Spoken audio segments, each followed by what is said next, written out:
খানার বেলায় দুর্বল, ঘুমের বেলায় দুর্বল, মেধার বেলায় দুর্বল, দুনিয়ার লাইনেও দুর্বল, তুমি আখিরাতের লাইনে দুর্বল। এখন যদি তুমি জান্নাতের পথে চলতে চাও, একা একা চলা যাবে না, তোমার সাহায্য নিতেই হবে। সাহায্য ছাড়া চলার কোনো রাস্তা নাই। তুমি কোরআন পড়তে জানো না, নবীর সুন্নত কোনটা বুঝো না।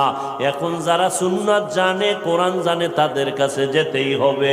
ওলামায়ে আহলে হকের পরামর্শ ছাড়া চলার উপায় নাই।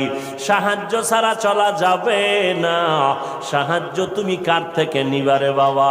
এমন একজন থেকে সাহায্য নাও যার মধ্যে কোনো অভাব নাই, যার পেছনে কোনো স্বার্থ নাই। দুনিয়াতে নজর করে দেখলাম স্বার্থ ছাড়া কোনো মানুষ দুনিয়াতে নাই। আছে? অভাব ছাড়া কোনো মানুষ নাই। বরং টাকা যার যত বেশি, তার অভাব তত বড়। যারা যত